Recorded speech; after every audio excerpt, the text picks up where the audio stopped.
राष्ट्रपिता महात्मा गांधी की पुण्यतिथि आज। झारखंड समेत देश भर में शहीद दिवस पर किया गया नमन। राष्ट्रपति और प्रधानमंत्री समेत कई गणमान्य लोगों ने राजघाट जाकर बाबू को दी श्रद्धांजलि। राज्य में नगर निकाय चुनाव को लेकर सियासी हलचल तेज। पहले दिन 7 प्रत्याशियों ने भरे पर्चे। आज भी कई उम्मीदवार दाखिल करेंगे नामांकन।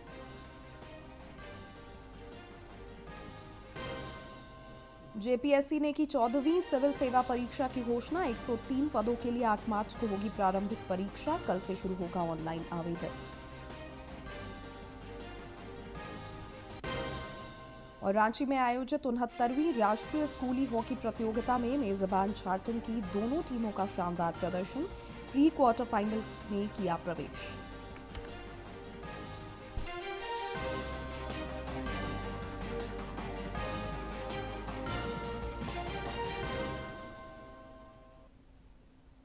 नमस्कार, खबरें झारखंड में आपका स्वागत है। मैं हूं शिवानी कुमारी और अब समाचार विस्तार से। राष्ट्रपिता महात्मा गांधी की 78वीं पुण्यतिथि पर कृतज्ञ राष्ट्र नमन कर रहा है। राष्ट्रपति द्रौपदी मुर्मू, उपराष्ट्रपति सीपी राधाकृष्णन, प्रधानमंत्री नरेंद्र मोदी, रक्षा मंत्री राजनाथ सिंह और रक्षा राज्य मंत्री संजय सेठ समेत कई गणमान्य लोगों ने बापू के समाधि स्थल राजघाट जाकर उन्हें श्रद्धांजलि अर्पित की और सर्वधर्म प्रार्थना सभा में भी शामिल हुए।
राज्यपाल संतोष कुमार गंगवार ने लोक भवन में राष्ट्रपिता महात्मा गांधी के चित्र पर माल्यार्पण कर उन्हें श्रद्धांजलि अर्पित की।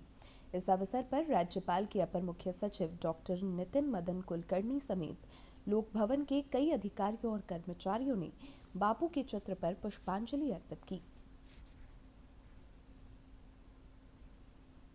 शहीद दिवस पर झारखंड समेत देश भर में कई कार्यक्रम आयोजित हो रहे हैं। महात्मा गांधी के जीवन के आदर्श आज भी हम सभी के लिए प्रेरणा का स्रोत है।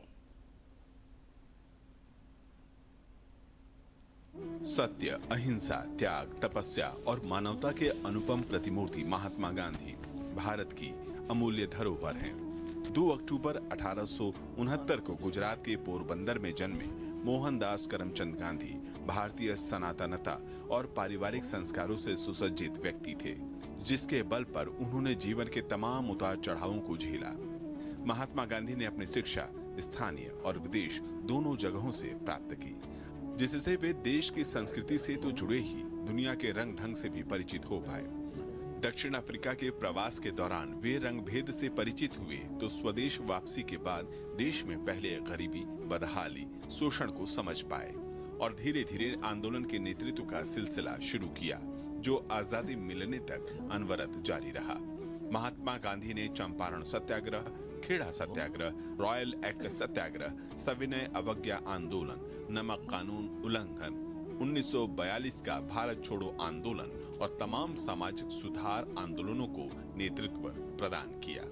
भारतीयता की पहचान महात्मा गांधी अपनी तमाम उपलब्धियां अहिंसा और सत्याग्रह के बल पर ही हासिल करना चाहते थे। सामाजिक, आर्थिक और राजनीतिक कुरीति को वे सदैव नकारते रहे। भारत को भारतीय संस्कृति, सत्यता और संस्कारों से जुड़ी व्यवस्था से सराबोर देखना उनका सपना था, जहां शासन प्रशासन में भी भारतीयता की छाप दिखे।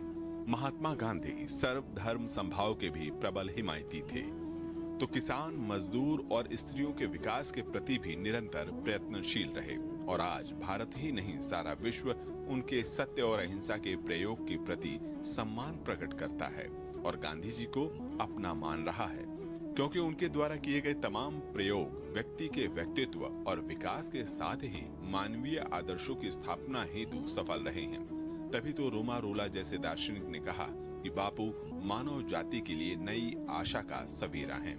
वे क्रूरता की शक्ति का मुकाबला करने वाली आत्मशक्ति के प्रतीक थे। Bureau report, DD news. मुख्यमंत्री हेमंत सोरेन से आवासीय कार्यालय में नोबेल शांति पुरस्कार से सम्मानित कैलाश सत्यार्थी के सहयोगी राकेश सेंगर ने शिष्टाचार मुलाकात की। इस दौरान उन्होंने मुख्यमंत्री को कैलाश सत्यार्थी की आत्मकथा और नई पुस्तक करुणा द पावर ऑफ कंपल्शन तथा बालग्राम का 2025-2026 का वार्षिक प्रतिवेदन भेंट किया। मौके पर श्री सेंगर ने कैलाश सत्यार्थी की संस्था बचपन बचाओ आंदोलन द्वारा झारखंड में बाल अधिकारों के संरक्षण तथा बाल मजदूरी के खिलाफ किए जा रहे कार्यों, गतिविधियों और कार्यक्रमों से मुख्यमंत्री को अवगत कराया। मुख्यमंत्री ने मौके पर दूरभाष के माध्यम से कैलाश सत्यार्थी के साथ संवाद भी किया और बच्चों के कल्याण और अधिकार के लिए किए जा रहे कार्यों की सराहना की। राज्य में नगर निकाय चुनाव के नामांकन की प्रक्रिया शुरू होते ही सियासी हलचल तेज हो गई है। नामांकन के पहले दिन कल 7 प्रत्याशियों ने अपनी नामजदगी के पर्चे दाखिल किए और बड़ी संख्या में पर्चे खरीदे भी गए। आज भी कई उम्मीदवार नामांकन पत्र दाखिल करेंगे। देवघर नगर निगम के मेयर पद के लिए कुल 12 अभ्यर्थियों ने नामांकन के पर्चे खरीदे हैं। रामगढ़ में भी कल पहले दिन अध्यक्ष पद के लिए 4 और वार्ड पार्षद के लिए 94 अभ्यर्थियों ने फॉर्म खरीदे। उप निर्वाचन पदाधिकारी रविंद्र गुप्ता ने बताया कि नामांकन के दौरान सुरक्षा और सुविधा के व्यापक प्रबंध किए गए हैं और अभी लोग लाइन में हैं। आज एक भी नॉमिनेशन नहीं हुआ है, पहला दिन है। सभी लोग नॉमिनेशन फॉर्म खरीद रहे हैं, उसको फिर भर करके एफिडेविट करा करके जमा करके संभवतः कल से नॉमिनेशन की प्रक्रिया प्रारंभ हो जाएगी।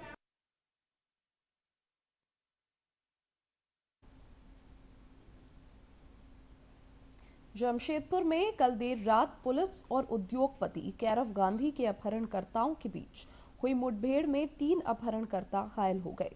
सभी घायलों को इलाज के लिए टीएमएच में भर्ती कराया गया है। नगर पुलिस अधीक्षक कुमार शिवाशीष ने बताया कि पुलिस अपहरणकर्ताओं की निशानदेही पर सोनारी साईं मंदिर के पास हथियार बरामद करने गई थी। इस दौरान मुख्य अपहरणकर्ता गुड्डू सिंह ने बिष्टुपुर थाना प्रभारी आलोक दुबे के बॉडीगार्ड से कार्बाइन छीन ली और पुलिस टीम पर फायरिंग शुरू कर दी। पुलिस ने आत्मरक्षा में जवाबी कार्रवाई करते हुए कुल 5 राउंड फायरिंग की, जिसमें 3 अपराधी घायल हो गए।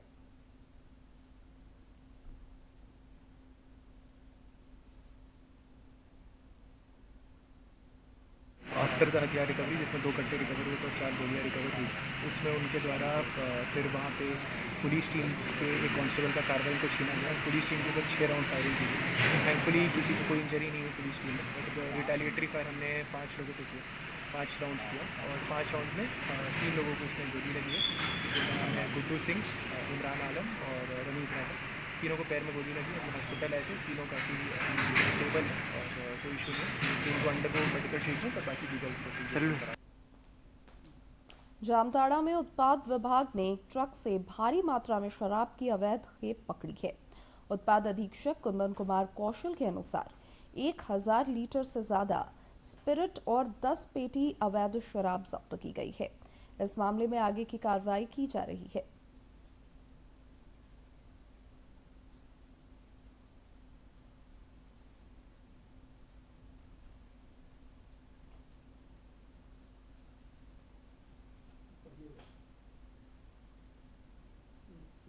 झारखंड लोक सेवा आयोग जेपीएससी ने बहुप्रतीक्षित 14वीं सिविल सेवा परीक्षा की आधिकारिक घोषणा कर दी है। विभिन्न प्रशासनिक सेवाओं के लिए कुल 103 पदों पर भर्ती की जाएगी। ऑनलाइन आवेदन की प्रक्रिया कल से शुरू होगी, जबकि प्रारंभिक परीक्षा की तिथि 8 मार्च निर्धारित है।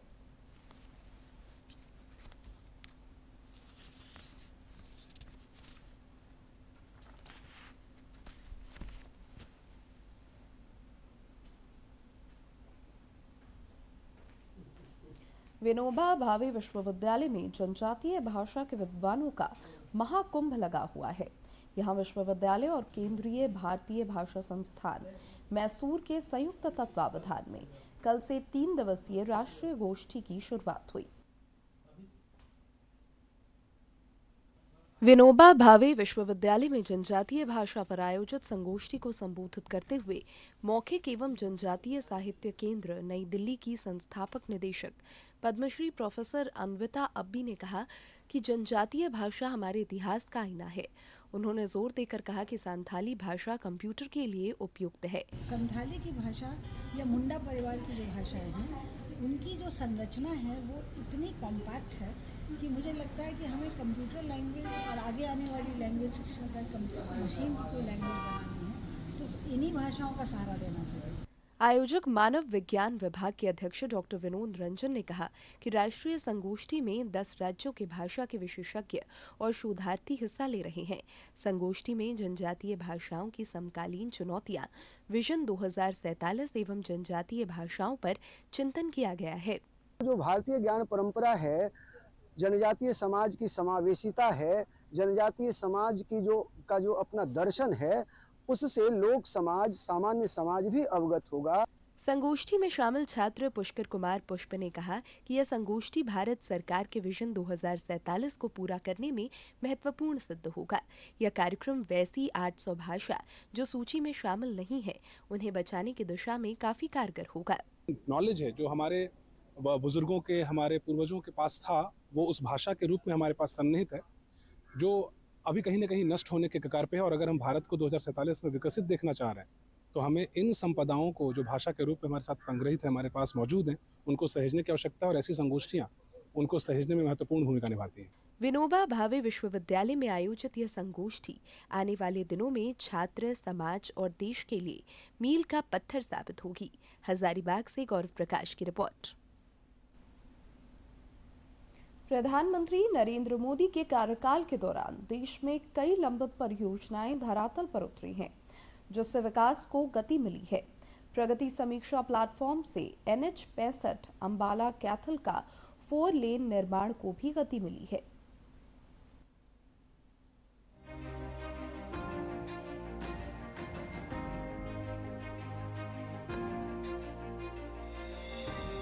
प्रधानमंत्री नरेंद्र मोदी की अगुवाई में प्रगति की वजह से न सिर्फ सालों से अटकी परियोजनाएं धुआंधार तरीके से ग्राउंड पर उतर रही हैं, बल्कि विकास के लिए खींची गई लकीर अब लगातार लंबी होती जा रही है।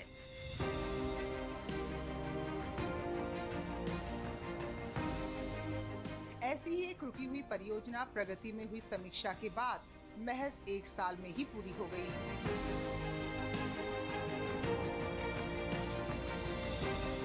ये प्रोजेक्ट राजधानी दिल्ली से सटे हरियाणा में NH 65 अंबाला कैथल खंड का 4 लेन निर्माण से जुड़ा हुआ है। साल 2018 में प्रधानमंत्री मोदी के नेतृत्व में प्रगति में परियोजना की समीक्षा की गई। जिस वक्त ये प्रोजेक्ट समीक्षा के लिए राउंड टेबल पर आया तो उस वक्त तक इस परियोजना पर महज 53% ही काम हो पाया था। समीक्षा के बाद परियोजना की रफ्तार टॉप गियर से ऐसे आगे बढ़ी, जिसका परिणाम ये हुआ कि साल 2019 में सफल समापन के बाद उद्घाटन हो गया। ये परियोजना कुल 95.360 किलोमीटर लंबी है और इसे 2 चरणों में पूरा किया जाना था। पहला चरण अंबाला से पेहोवा के बीच लगभग 50.860 किलोमीटर तक था, जबकि दूसरा चरण पेहोवा से कैथल तक लगभग 95.360 किलोमीटर था। प्रोजेक्ट में बहुत सारे चैलेंजेज आए। अंततः जब ये प्रोजेक्ट कंप्लीट हुआ, जितने भी ये ट्रैफिक सेफ्टी के कंसर्न्स थे, हमारे जो ट्रांसपोर्टेशन के कंसर्न, सारी ये चीज़ें रिजॉल्व हो गई। ये प्रोजेक्ट महत्वपूर्ण रहा है हरियाणा के लिए, हरियाणा के विकास के लिए। प्रोजेक्ट ने हरियाणा को नई दिशा दी है ट्रांसपोर्टेशन के क्षेत्र में, हमारे सेफ्टी के क्षेत्र में और लोगों की सुविधा के क्षेत्र में। पूरे एरिया का विकास हुआ है। इस परियोजना के पूरा होने में सबसे बड़ी रुकावट जमीन अधिग्रहण थी, जिसकी वजह से हरियाणा का ये बिग प्रोजेक्ट अधर में लटका हुआ था। इस परियोजना के लिए 653 हेक्टेयर की कुल भूमि की जरूरत थी। लगभग 67 हेक्टेयर जमीन का अधिग्रहण हरियाणा सरकार के पास लंबित था। पीएम मोदी की अगुवाई में समीक्षा के दौरान जब ये विषय आया तो 2 समीक्षा बैठकों के दौरान मैराथन मंथन हुआ और राज्य अधिकारियों के साथ समन्वय, निरंतर निगरानी और सक्रिय भागीदारी के जरिए तमाम समस्याओं का निपटारा किया गया। जिस तेजी के साथ समीक्षा का पहिया घूमा, उससे ज्यादा गति के साथ वे परियोजनाएं जमीन पर उतर सकी। कैथल रोड बहुत अच्छा बना हुआ है। किसी टाइम पे कैथल रोड जाना बड़ा मुसीबत वाली बात होया करती थी, लेकिन अब जो कैथल रोड है हमें पता नहीं लगता कि हम कब कैथल पहुंच गए हैं। जहाँ हमें 6 घंटे सफर करना पड़ा, आज वो हम सफर 3 घंटे में तय कर सकते हैं। आने जाने में बड़ी प्रॉब्लम सॉल्व होगी। जो 65 मार्ग अम्बाला से कैथल का, उसके बनने के बाद सभी रास्ते में आने वाले गांव की जनता को फायदा हुआ। पहले तो कैथल जाने के लिए 2-2.5 घंटे लग जाते थे। अब रोड ऐसा बन गया 152 डी कि आप सिर्फ यहाँ से निकलो और 1 घंटे में मात्र कैथल पहुँचो।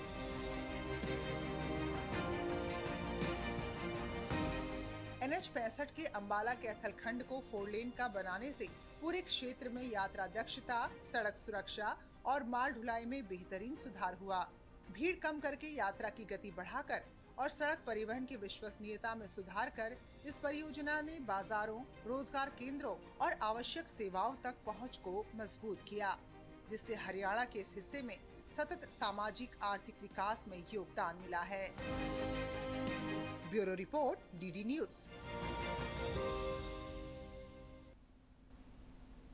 आर्टिफिशियल इंटेलिजेंस पर शिक्षक डॉक्टर संतोष कुमार की लिखित पुस्तक का पिछले दिनों सेंट जेवियर्स स्कूल रांची में विमोचन हुआ। इस दौरान झारखंड प्रौद्योगिकी विश्वविद्यालय के कुलपति DK सिंह समेत कई गणमान्य लोग मौजूद थे। Saint Xavier's school Doranda Ranchi में कंप्यूटर साइंस एवं आर्टिफिशियल इंटेलिजेंस विभागाध्यक्ष डॉक्टर संतोष कुमार द्वारा लिखी गई पुस्तक AI unlocked work smarter not harder का विधिवत विमोचन किया गया। कार्यक्रम के मुख्य अतिथि झारखंड प्रौद्योगिकी विश्वविद्यालय एवं राज्य विश्वविद्यालय के कुलपति DK सिंह रहे।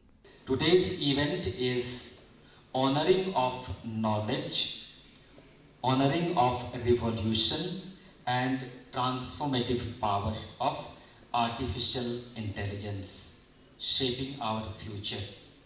Hearty welcome to all of you to St. Xavier's School, Doranda.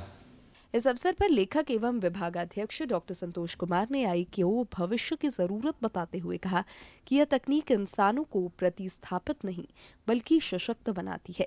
AI कम समय में बेहतर परिणाम देने का माध्यम है और इसके कारण देश के युवा तकनीक के क्षेत्र में तेजी से आगे बढ़ रहे हैं।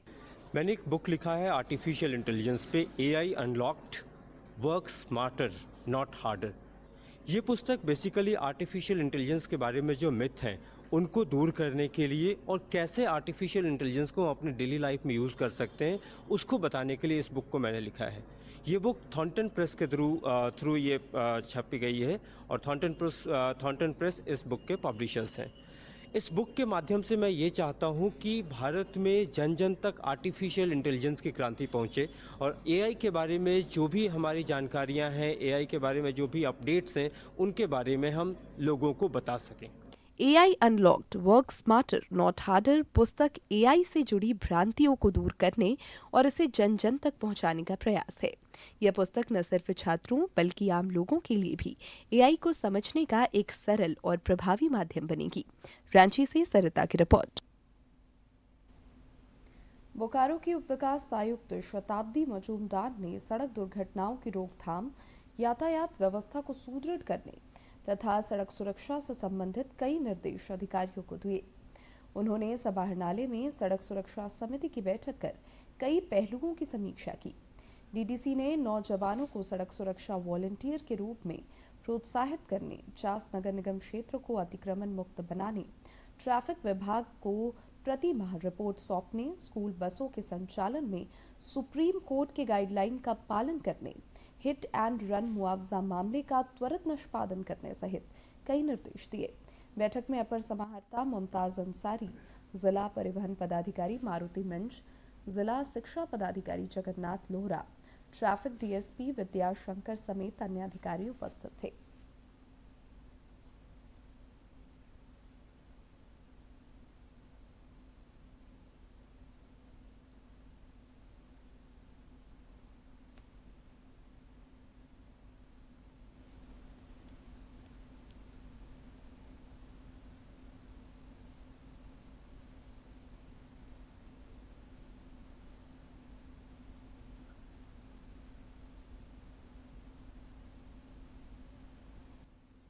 आयकर विभाग की अनुसंधान शाखा ने बाबा ग्रुप और चावल के थोक व्यापारियों के खिलाफ झारखंड और बिहार में एक साथ कल बड़ी छापेमारी की।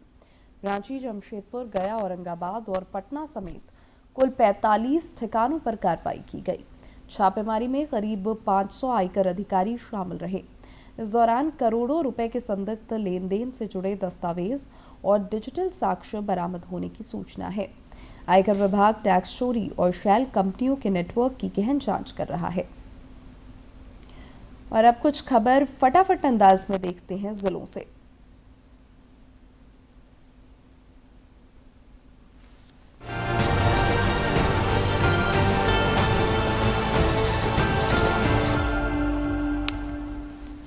नगर पालिका आम निर्वाचन 2026 के अंतर्गत झुमरी तिलैया नगर परिषद तथा नगर पंचायत कोडरमा डोमचांच में अध्यक्ष पद एवं वार्ड पार्षद पदों के लिए नाम निर्देशन प्रक्रिया प्रारंभ हो गई है, जो दिनांक 4 फरवरी 2026 को अपराह्न 3 बजे तक चलेगी। इसी क्रम में कोडरमा के उपायुक्त ने नाम निर्देशन प्रक्रिया एवं नामांकन पत्र क्रय तथा जमा करने हेतु बनाए गए स्थलों का निरीक्षण कर संबंधित अधिकारियों को नाम निर्देशन से जुड़ी सभी प्रक्रियाओं को सुचारू रूप से संचालित करने का निर्देश दिया। दुमका के उपायुक्त ने ईवीएम वेयरहाउस का निरीक्षण कर विधि व्यवस्था एवं सुरक्षा व्यवस्था का जायजा लिया। इस दौरान सीसीटीवी, विद्युत व्यवस्था, कंट्रोल रूम, अग्निशमन यंत्र एवं तैनात सुरक्षा बलों की व्यवस्था की समीक्षा करते हुए निर्देश दिए। दुमका जिले में राजकीय हिजला मेला का आयोजन अब 13 से 20 फरवरी तक किया जाएगा। मेले के सुरक्षित, सुव्यवस्थित एवं शांतिपूर्ण आयोजन को लेकर विधि व्यवस्था, सुरक्षा, स्वच्छता, पेयजल, स्वास्थ्य, विद्युत एवं यातायात व्यवस्था की उपायुक्त ने समीक्षा करते हुए आवश्यक निर्देश दिया। खूंटी की उपायुक्त आर रौनेटा ने नगर पालिका आम निर्वाचन के सफल आयोजन को लेकर समाहरणालय स्थित कार्यालय कक्ष में सभी कोषांगों के वरीय पदाधिकारियों के साथ समीक्षा बैठक कर तैयारियों को लेकर विस्तृत चर्चा की और आवश्यक निर्देश दिए। सड़क सुरक्षा के प्रति जागरूकता फैलाने के उद्देश्य से हजारीबाग के जिला परिवहन कार्यालय द्वारा रन फॉर रोड सेफ्टी का सफल आयोजन किया गया। इस मौके पर उपायुक्त ने हरी झंडी दिखाकर दौड़ का शुभारंभ किया और प्रतिभागियों का उत्साहवर्धन किया। हेलमेट, सीट बेल्ट के उपयोग एवं ओवर स्पीडिंग से बचने की अपील करते हुए यातायात नियमों के पालन पर जोर दिया। पाकुड़ जिले के उपायुक्त ने पाकुड़िया प्रखंड का निरीक्षण कर विकास योजनाओं की गहन समीक्षा की। निर्माण कार्यों को गुणवत्तापूर्ण और समयबद्ध तरीके से पूर्ण करने का निर्देश दिया। 30 जनवरी से कुष्ठ एवं 10 से 25 फरवरी तक फाइल एरिया उन्मूलन अभियान चलाया जाएगा। इसे लेकर आवश्यक निर्देश दिए गए। लोहरदगा जिले में झारखंड अधिविद्य परिषद रांची द्वारा आयोजित होने वाले वार्षिक माध्यमिक परीक्षा 2026 एवं इंटरमीडिएट कला विज्ञान एवं वाणिज्य परीक्षा 2026 के आयोजन की तैयारियों को लेकर समाहरणालय सभा कक्ष में बैठक आयोजित की गई। इस दौरान उपायुक्त ने संबंधित पदाधिकारियों को आवश्यक निर्देश दिए। गुमला के उप विकास आयुक्त ने शिक्षा विभाग की समीक्षात्मक बैठक में विद्यालयों में शिक्षक व छात्र की न्यूनतम 90% ऑनलाइन उपस्थिति और शैक्षणिक गुणवत्ता सुधार के निर्देश दिए। कार्यों में अनियमितता पाए जाने पर गुमला, घाघरा, जारी एवं बसिया प्रखंड के बीपीओ का मानदेय अस्थायी रूप से स्थगित करने का निर्देश दिया।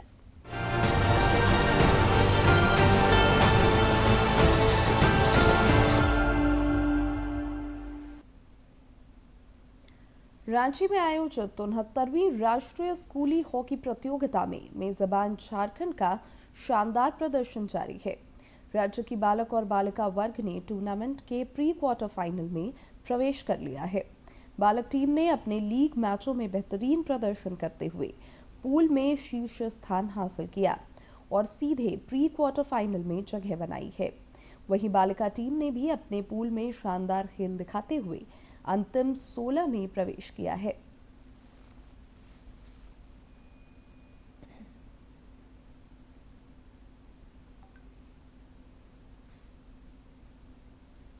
South Asian football federation Saif के अंतर्गत अंडर 19 महिला फुटबॉल चैंपियनशिप के लिए 23 सदस्यीय भारतीय टीम में गुमला जिला की 4 खिलाड़ियों का चयन किया गया है। नेपाल के काठमांडू शहर में आयोजित सैफ 31 जनवरी से 7 फरवरी तक ये प्रतियोगिताएं आयोजित की जाएंगी। गुमला के खेल पदाधिकारी ने बताया कि भारत का पहला मैच 31 जनवरी को नेपाल के साथ होगा।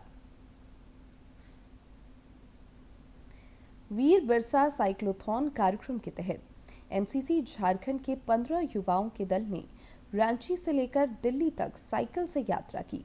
रक्षा राज्य मंत्री संजय सेठ ने नई दिल्ली स्थित आवास पर इन युवाओं को सम्मानित किया। एक सोशल मीडिया पोस्ट पर उन्होंने इस मुलाकात को साझा करते हुए कहा कि साइकिल यात्रा से जुड़े इन युवाओं के अनुभवों को सुनना बहुत ही सुखद और प्रेरणा देने वाला रहा।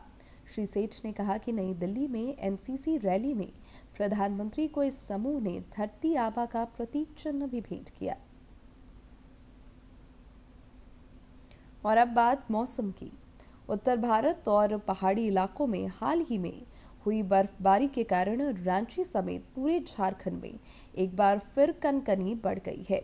मौसम वैज्ञानिक अभिषेक आनंद ने बताया कि उत्तर पश्चिमी ठंडी हवाओं के झारखंड में प्रवेश करने से अगले 2 दिनों में तापमान में 3 से 4 डिग्री सेल्सियस तक की गिरावट का अनुमान है। एक बार मौसम की स्थिति फिर डे 6 डे 7 में झारखंड में फिर से 3-4 तारीख में बदलेगी, जहां थोड़ा बहुत संभावना अभी के हिसाब से जताया जा रहा है। तो अभी तत्काल में यही है कि जो चेंजेस थोड़े से आए हैं उससे लोग थोड़ा सा अपना खास ख्याल रखें। टेम्परेचर थोड़ा सा अभी अगले 2 दिनों में 3 से 4 डिग्री तक भी गिर सकता है, जिसको देखते हुए लोग खास अपना ख्याल रख सकते हैं। और सुबह सुबह में हल्के से मध्यम दर्जे का कोहरा, हल्का कोहरा आपको कुछ जगहों पर दिख सकता है, खासकर मैदानी इलाका, जल स्रोत के आसपास वाले इलाके, NH वाला इलाका में आपको थोड़ा सा कोहरा भी दिख सकता है, जिससे यातायात को लेकर भी आप थोड़ा सा सतर्कता बरत सकते हैं। और अब जानते हैं किन बातों के लिए इतिहास के पन्नों में आज का दिन खास है।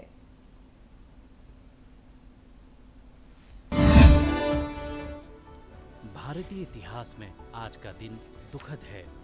आज ही के दिन साल 1948 को अहिंसा के पुजारी राष्ट्रपिता महात्मा गांधी की हत्या की गई। 2 अक्टूबर साल 1869 को गुजरात के पोरबंदर में जन्मे मोहनदास करमचंद गांधी ने पूरी दुनिया को सत्य और अहिंसा का पाठ पढ़ाया। उनके द्वारा चलाए गए अहिंसक आंदोलनों ने भारत को आजादी दिलाने में अभूतपूर्व भूमिका निभाई। इसीलिए पूरी दुनिया उन्हें अहिंसा के पुजारी के रूप में जानती है। उन्हें भारतीय स्वतंत्रता आंदोलन के एक प्रमुख राजनीतिक और आध्यात्मिक नेता के रूप में सदैव याद रखा जाएगा। गांधी जी के नेतृत्व में चलाए गए अहिंसक और शांतिपूर्ण आंदोलनों में सत्याग्रह, असहयोग आंदोलन, चंपारण सत्याग्रह, स्वराज और नमक सत्याग्रह, दलित आंदोलन और भारत छोड़ो आंदोलन प्रमुख हैं। उनके नेतृत्व में अहमदाबाद के साबरमती आश्रम से। और अब अंत में मुख्य समाचार एक बार फिर। राष्ट्रपिता महात्मा गांधी की पुण्यतिथि आज। झारखंड समेत देश भर में शहीद दिवस पर किया गया नमन। राष्ट्रपति और प्रधानमंत्री समेत कई गणमान्य लोगों ने राजघाट जाकर बापू को दी श्रद्धांजलि। राज्य में नगर निकाय चुनाव को लेकर सियासी हलचल तेज। पहले दिन 7 प्रत्याशियों ने भरे पर्चे। आज भी कई उम्मीदवार दाखिल करेंगे नामांकन। जेपीएससी ने की 14वीं सिविल सेवा परीक्षा की घोषणा। 103 पदों के लिए 8 मार्च को होगी प्रारंभिक परीक्षा। कल से शुरू होगा ऑनलाइन आवेदन। और रांची में आयोजित 69वीं राष्ट्रीय स्कूली हॉकी प्रतियोगिता में मेजबान झारखंड की दोनों टीमों का शानदार प्रदर्शन। प्री क्वार्टर फाइनल में किया प्रवेश।